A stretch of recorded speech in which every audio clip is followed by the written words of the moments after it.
Bonjour et bienvenue sur votre chaîne lifestyle préférée. Ça fait longtemps que j'ai pas été dans ce décor, très sincèrement c'est content. Je vais refaire. Putain, je me suis gouré d'intro.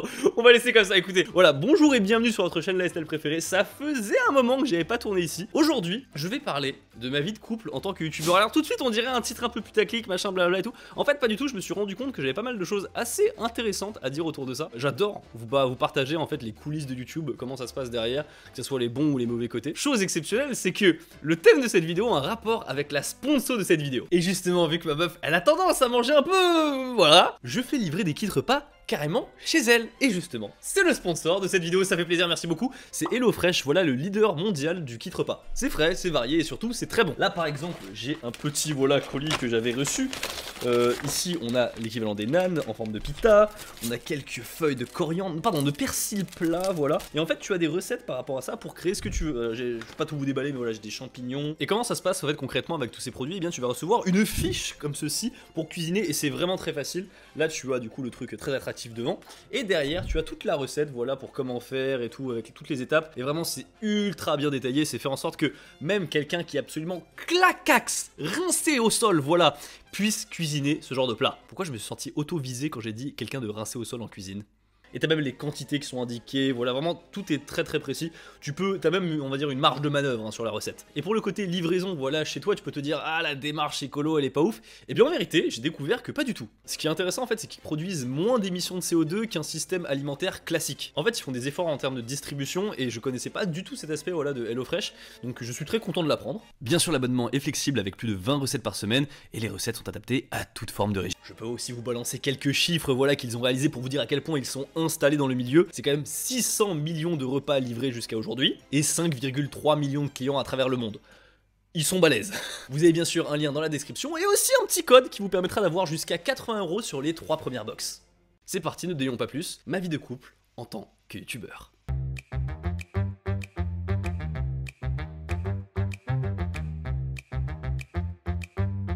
Première chose, c'est trouver la personne, hein, forcément, c'est une des choses. Alors personnellement, ça jamais... Oh la boulard de dire ça comme ça. C'est pas si facile, une fois que tu deviens youtubeur, de faire des rencontres en dehors du milieu. Je veux dire, tu finis très rapidement par sortir que avec des gens du milieu. Moi, ça n'a pas été trop mon cas. Comme j'ai fait mes études jusqu'au bout, quoi, bac+5, ça va. J'ai vraiment des cercles d'amis qui n'ont rien à voir avec YouTube et ça fait vraiment du bien. Mais pour beaucoup, c'est vraiment, ils sont épanouis dans ce milieu depuis très jeunes. Depuis l'âge de 18 ans, ils font que ça. Et du coup, ils sont que avec des gens du milieu. Et au début, je vais être sincère, au début, j'étais en mode machin et tout, et au bout d'un moment, je comprends pourquoi les gens du milieu ont tendance à sortir que avec des gens du milieu. C'est pas un snobisme en fait de leur part ou se dire oh machin tout ça, c'est une question de lifestyle et de rythme de vie. Il faut au fait mine de rien accorder un minimum sa vie ensemble pour que ça fonctionne, et je vous jure que quand d'un côté t'as un youtubeur qui a pas d'horaire, bosse jusqu'à pas d'heure, tout ça, et quelqu'un d'autre qui a entre guillemets des horaires de bureau classiques, genre un 9h 17h, et bah ça fonctionne difficile. Je dis pas que c'est impossible, tu vois, mais juste faut avoir conscience que t'as pas du tout les mêmes contraintes. C'est justement mon premier point, l'emploi du temps. Je vais parler de mon expérience personnelle, c'était mon cas dans ma relation d'avant, c'est que mon ex avait un emploi du temps très classique, voilà, donc elle allait au travail, 9h, 17h, tout ça, et moi c'est complètement free. Déjà, donc du coup le matin, elle de son côté, elle se lève le matin pour aller bosser, moi je me lève plus tard. Bon après ça m'arrive de me lever tôt parce que j'ai des projets, des choses comme ça, mais ce que je veux dire c'est que j'ai jamais vraiment le contrôle sur ce qui va m'arriver la semaine prochaine. Et ça fait que tu as du mal à planifier, tu as du mal à te projeter. Je vous jure, c'est des petits défauts comme ça qui ont l'air débiles au début. Et au bout d'un moment, tu te dis, relou en fait d'être avec un youtubeur. Et moi pareil, c'est ma partie relou, c'est que elle par exemple le week-end, elle a rien à faire. Elle a absolument rien à faire. Moi c'est tout le contraire. Le week-end, en tant que je pense que c'est la même chose pour les streamers et les youtubeurs, c'est vraiment le moment où ça taffe le plus. Vendredi, c'est le dernier jour pour préparer la vidéo du samedi sur la chaîne Louisanne. C'est la mort, généralement c'est la mort, tu vois, ça bosse jusqu'à généralement 2h du matin. En tout cas à l'époque où Léa s'occupait du montage en première partie et moi en deuxième partie, ça bossait jusqu'à 2h du matin. Les soirées, le vendredi soir, poubelle, que ça soit pote ou copine d'ailleurs. Et le samedi, bah du coup, je peux pas trop partir bouffer à droite à gauche parce que faut que je sois là pour la publication. Et globalement, je check un petit peu dans l'heure qui suit, est-ce que tout se passe bien, tout ça. Donc du coup, le samedi aussi, c'est bouffé. Du coup, globalement, mon week-end, c'est pas un week-end. C'est pas le même concept de week-end que, on va dire, les personnes qui ont un emploi du temps plus classique. Mon jour plus de repos, c'est le lundi. Le lundi, là, on est plus détente. Il y a tous les mails qui arrivent. Je fais le tri, tout ça et tout. Je range les rushs que j'ai utilisés. C'est plus des activités en face de mon ordi. Tout ça pour dire que la différence d'emploi du temps, même pour l'heure du dodo, tu vois, en soi, en tout cas, c'est pas surprenant les jours où je bosse jusqu'à minuit. Quand t'es youtubeur, c'est la même situation que quand t'es freelance en fait. T'as pas d'horaire, du coup t'as tendance à bosser un peu tout le temps et t'as pas vraiment de rupture entre ton travail et ta vie perso. Mais pour vous donner un exemple concret, mais avec mon ex, c'était que elle voulait vraiment éviter que je travaille quand on était ensemble parce qu'on n'avait pas souvent des moments ensemble. Ce qui fait que, imaginez, je devais la voir 3 jours, et bien les 4 jours avant, en fait je condensais tout le travail que je devais avoir ces 3 jours là pour le refoutre. Bah en fait sur les jours d'avant, c'était intenable. Et j'arrivais finalement au jour de repos avec elle pour me détendre et j'étais crevé. Aujourd'hui ça n'a rien à voir, je vous avoue, je suis dans une relation entre guillemets, elle me laisse bosser vraiment quand je veux et ça change beaucoup et j'en ai besoin en fait de ça. Quand t'es youtubeur, c'est un métier qui est super stylé, tu fais du fric et tout machin, c'est vraiment très agréable. T'as des horaires très particuliers, mais tu sais pas combien de temps ça dure. Tu peux commencer à dégringoler, tout ça, c'est sensible comme métier. Oh merde! Oh c'est con ça! Il y a quand même une sécurité dans un emploi plus classique qu'on n'a pas quand t'es freelance. Il faut être tout le temps là, un minimum. Comme c'est ta passion aussi, bah t'as envie de battre le fer tant qu'il est encore chaud, et ça fait que bah tu t'arrêtes pas. Et d'ailleurs je voulais répondre à la question qu'on me posait au début de ma chaîne, je me souviens. Entre ta meuf et ta chaîne, tu choisis quoi MDR, tu vois? Et moi franchement à cette question, j'ai jamais hésité une seule seconde. Here comes the money. Here we go, money talk. Il n'y a pas une once d'hésitation. Je veux dire, d'une certaine manière. Wow! Wow! J'ai les gros yeux, les gars! Bon, tout ça pour vous dire, en fait, alors je me justifie justement. C'est parce que, d'une certaine manière, si imaginons j'arrêtais ma chaîne là, tu vois, c'est quand même une partie de moi, c'est mon métier, faut pas être 100% dans son taf non plus, c'est pas ça ce que je veux dire. C'est qu'il y a une part des choses à faire, mais dire que tu dois renoncer à tout ton taf, toute ta passion, pour ça, c'est stupide. C'est stupide. Ce que je veux dire, c'est que, enfin non, pour moi, ça marche pas, voilà. Le Japon.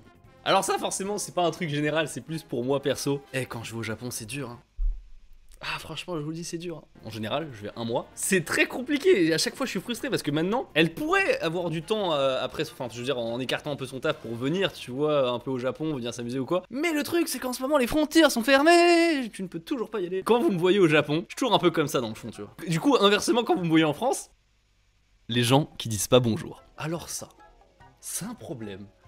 Les gens qui te reconnaissent, quand il y a un des deux qui est youtubeur, ils te disent bonjour à toi, mais jamais à la personne avec laquelle tu es. Que ça soit les parents, un pote, sa meuf, sa femme, jamais.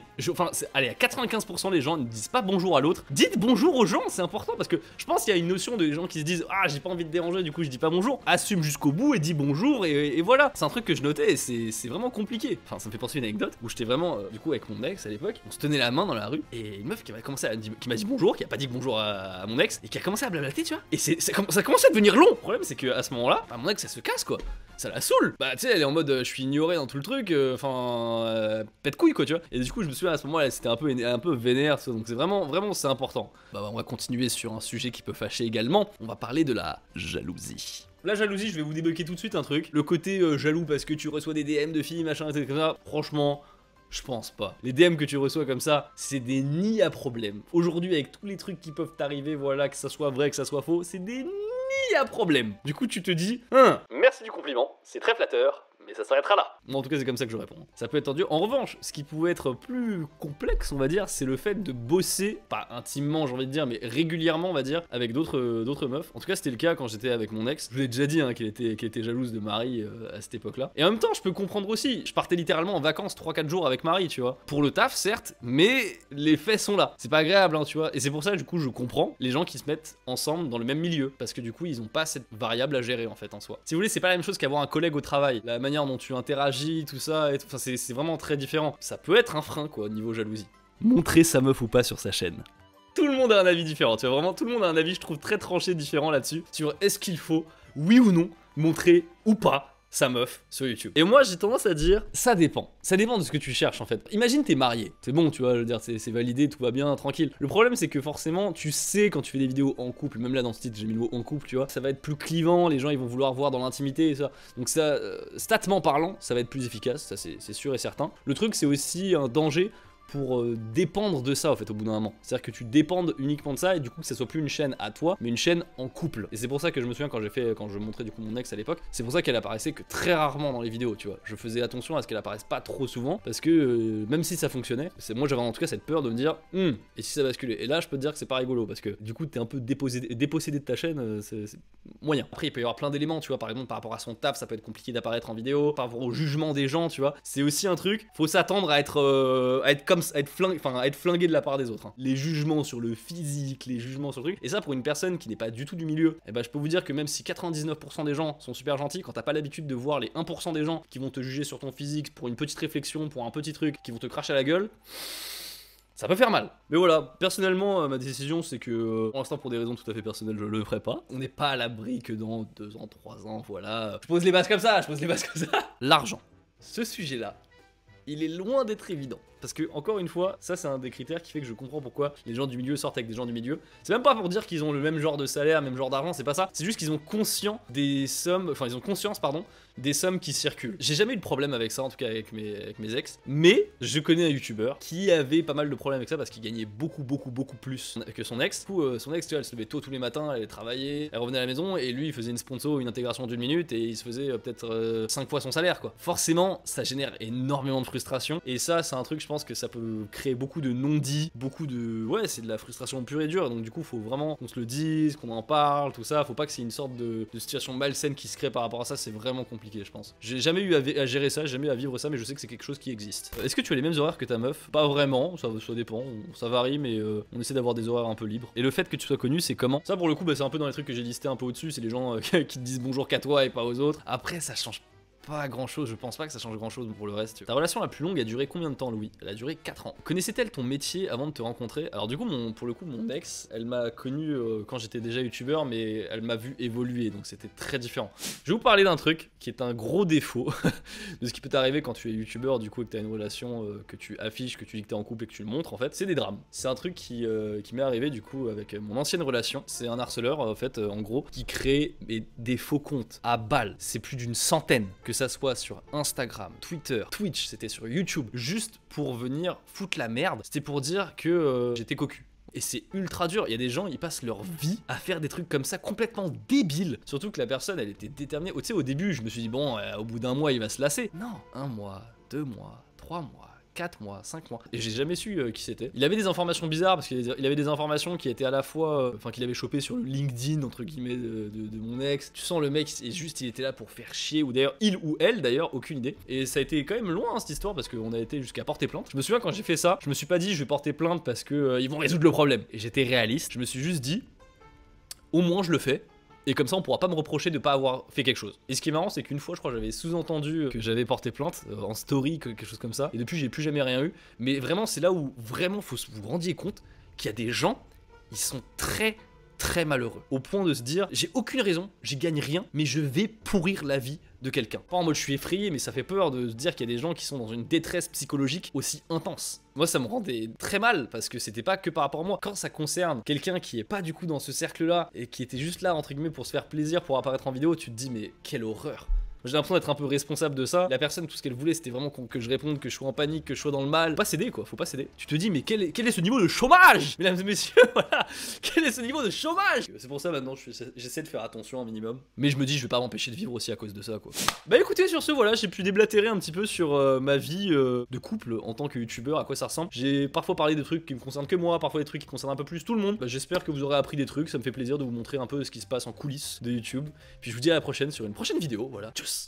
Et d'ailleurs, n'oubliez pas, j'ai un petit lien dans la description pour HelloFresh, ça fait toujours plaisir.